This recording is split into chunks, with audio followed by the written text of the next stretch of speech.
देख रहे हैं अनहोनी, तो चलिए बढ़ते हैं आज की इस कहानी की ओर।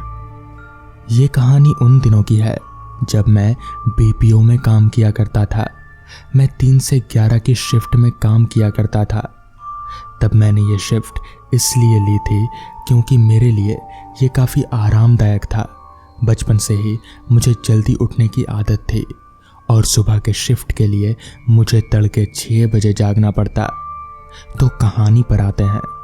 उस दिन ऑफिस में बहुत काम था और जिस कारण मुझ जैसे आराम पसंद व्यक्ति को काफ़ी स्ट्रेस हो गया। मुझे तो बस जल्दी से जल्दी अपने घर जाकर सोना था। ऑफिस से छूटने पर मुझे बियर पीने की काफ़ी तलब सी हुई। स्ट्रेस को भगाने का मेरा रामबाण इलाज था ठंडी बियर। वैसे मैं फ्रिज में अक्सर बियर रखा करता था, पर वो ख़त्म हो गई थी और एक नई बोतल खरीदना भूल गया था। साथ ही मैं एक छोटे शहर में रहता था। यहाँ बियर बड़े मुश्किल से मिलती है, पर रात को तो शराब की सभी दुकानें बंद हो जाती थी। ऐसे में बियर मिलना नामुमकिन सा था मेरे लिए। पर क्योंकि वो तलब मेरे दिमाग पर चढ़कर काम के मारे मेरा दिमाग खराब था, इसलिए मैं निकल पड़ा बियर ढूंढने के नामुमकिन सफ़र पर। काफ़ी भटकने पर मुझे कुछ भी नहीं मिला और मैंने अपने 2 घंटे यूं ही बर्बाद किए। अब रात के करीब 1 बज रहे थे और मैंने हार मानकर अपने घर जाने का फैसला किया। बियर ना मिलने के कारण और काम के स्ट्रेस के चलते मैं काफ़ी चिड़चिड़ा हो गया था। बियर की तलाश में मैं शहर के एक दूसरे इलाके में आ गया था, जहां आना जाना मेरा उतना ज़्यादा नहीं था। वो इलाका काफ़ी सुनसान था। सड़क और स्ट्रीट लाइट्स थी, पर आधी से ज़्यादा काम नहीं कर रही थी। मैं कुछ सोचते हुए ही चला जा रहा था कि तभी मेरी दाईं ओर से एक साइकिल तेज़ी से गुजरी, जिसका मुझे थोड़ा धक्का सा लगा और इसी के साथ और 2 साइकिल भी तेज़ी से आगे आई। मैंने देखा ये कुछ 7-8 साल के बच्चे थे जो साइकिल चला रहे थे। मुझे उन पर बहुत गुस्सा आया और इसलिए मैं उन पर चिल्लाने लग गया। मेरे चिल्लाने से वो तीनों रुक गए और मुड़कर मेरी तरफ देखने लगे। उनके चेहरे पर कोई भाव नहीं था। वो तीनों बस मुझे देखे जा रहे थे। मैंने उनसे कहा, इतनी तेज साइकिल चलाना ठीक नहीं है, और भी कुछ नसीहतें दे डाली, पर उनके चेहरे को देखकर लग नहीं रहा था कि उन पर मेरी बातों का कुछ असर भी हुआ है। फिर अचानक उन तीनों के चेहरे पर हल्की सी मुस्कान आ गई और वो तीनों मुझे अनदेखा करके आगे बढ़ गए। ये देखकर मुझे बहुत गुस्सा आया। मैंने गुस्से के पास में पड़ा एक पत्थर उठाया और उनको गालियां देते हुए उन पर फेंक दिया। पत्थर उन्हें लगा तो नहीं, पर फिर भी उन्होंने अपनी साइकिल रोकी और मेरी तरफ पलट कर देखा। इस बार उनमें से एक चेहरे पर काफ़ी गुस्सा था। फिर एकाएक उनमें से एक लड़का गरज कर बोला, अगर तेरे में हिम्मत है तो तू यहीं रुक, अभी बुला कर लाता हूँ मेरे बाप को, काट कर रख देगा तुझे। मैं भी तैश में आकर बोला, जा बे पिद्दी, जिसे बुला कर लाना है बुला, मैं यहीं खड़ा हूँ। ये सुनते ही तीनों जोरों से हंस गए और तेजी से अपनी साइकिल चलाकर निकल लिए। वैसे मुझे किसी से लड़ाई झगड़ा करना अच्छा नहीं लगता, और जिस तरह से वो लड़का बोल रहा था उससे तो यही प्रतीत हो रहा था कि उसका बाप कोई बड़ा गुंडा ही होगा, और ऐसे लोग जान से भी मार देते हैं। पर उस दिन मेरा दिमाग ठिकाने पर था कहाँ। भले ही मुझे डर लग रहा था, फिर भी मैं वहीं पर खड़ा रह गया। 5 मिनट बाद मुझे उन तीनों के साइकिल की आवाज़ सुनाई दी और फिर सामने मुझे वही तीनों नजर आए। फिर जो मैंने देखा, ये देखकर मैं अपनी आंखों पर यकीन नहीं कर पाया। उन तीनों के पीछे एक लंबा सा डरावना आदमी चलते हुए आ रहा था। वो कोई आम लंबाई नहीं थी। वो आदमी सड़क के किनारे स्ट्रीट लाइट से भी ज़्यादा लंबा था। उसकी आंखें लाल चमक रही थी और अब उन तीनों बच्चों की आंखें भी लाल चमक रही थी। थोड़ी ही देर में वो मेरे सामने आ गए और फिर वो व्यक्ति मुझे गुस्से में देखते हुए बोला, क्यों, तू नहीं मारा ना मेरे मुन्ना को? तेरी हिम्मत कैसे हुई? जानता है मैं कौन हूँ?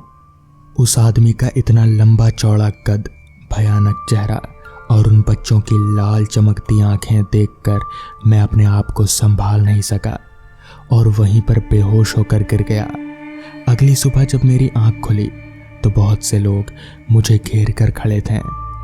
मैंने अपने आप को संभाला और किसी को बिना कुछ बताए वापस घर चला गया। मगर उस दिन, उस रात, वो सब क्या था ये आज तक मैं समझ नहीं पाया और लगता है ना ही कभी समझ पाऊंगा। मगर वो जो भी था, मुझे बहुत डर लगा था। तो दोस्तों, ये थी आज की पहली कहानी। तो चलिए बढ़ते हैं आज की दूसरी कहानी की ओर। नई नवेली दुल्हन को लिए शेखर शादी में चला तो जाता है, मगर माँ के कहे अनुसार जल्दी लौट नहीं पाता। बारात आने में ही काफ़ी देरी हो गई थी, इसी कारण लौटने में देरी हो गई। शहर से थोड़ा बाहर ही एक छोटा सा कस्बा था जहाँ गिनती के 50 मकान रहे होंगे। वहीं रहता था शेखर। अभी एक हफ्ते पहले ही धूमधाम से शादी हुई थी। शहर से लौटने के वक्त रोड तो ठीक ठाक रहता, मगर सड़क से वो जो पतले वाला रास्ता वो थोड़ा सन्नाटा हो जाता। इसी कारण से शाम होते होते सभी लोग अपने घर लौट जाते हैं, क्योंकि वहाँ बिजली के खंभे अभी तक नहीं लगवाए थे सरकार ने। अगल बगल बड़े बड़े पेड़ और पेड़ों के बीच बीच में खेत खलियान। दिन में तो इससे सुहावना कुछ ना होता, मगर रात थोड़ी खौफनाक हो जाती। वहाँ से गुजरने वाले बहुत चटकीले रंगों वाले कपड़े नहीं पहना करते थे और ना ही सुगंधित चीज़ों का उपयोग करते थे। शेखर दिल्ली में रहने के कारण वो वहाँ के तौर तरीकों के साथ जिंदा रहता था। अपनी पत्नी के लिए बाइक्स में लौटने में काफ़ी रात हो गई। घर वाले बहुत चिंतित हो रहे होंगे। मोबाइल पर कॉल ही नहीं जाती, क्योंकि शेखर के फ़ोन की बैटरी डेड हो चुकी थी। अंधेरा इतना था कि बस हेडलाइट से निकली हुई रोशनी से ही जो दिखता था उसी में गाड़ी चलाना था। शेखर अपनी पत्नी से बात करते हुए चला जा रहा था। अगल बगल सन्नाटे के अलावा कुछ भी नहीं था। हवाएं चल रही थी जिनसे पत्तियों के रगड़ जाने की आवाज़, एक अलग सी आवाज़ निकल रही थी। तभी शेखर बोला, माँ की बात सुनने को तैयार रहना।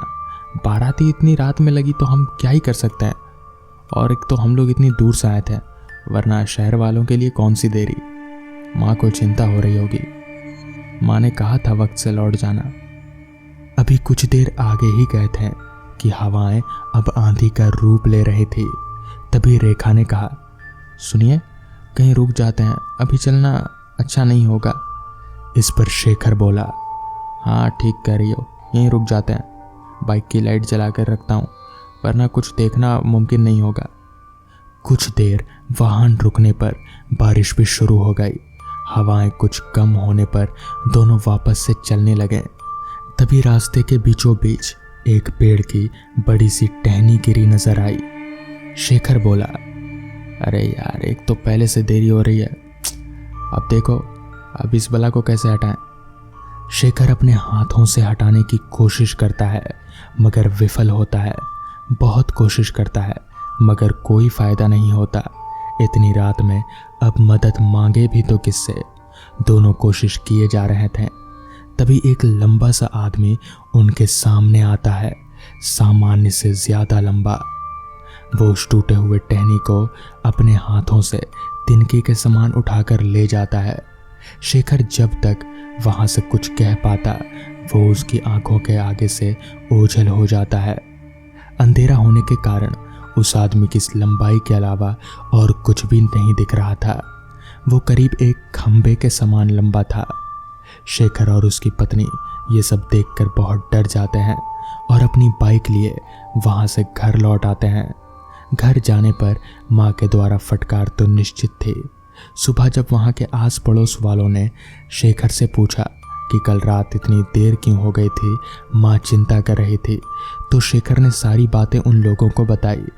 तो उन लोगों ने बताया कि वो कोई आदमी नहीं था, बल्कि वो एक जिन्न था, एक अच्छा जिन्न जो उस रास्ते पर रहता है और लोगों की मदद करता है, मगर बहुत से लोग समझते हैं कि वो बुरा है। तो दोस्तों, ये थी आज की कहानियाँ। अगर आपको ये कहानी पसंद आई हो तो वीडियो को लाइक और चैनल को सब्सक्राइब कर दें।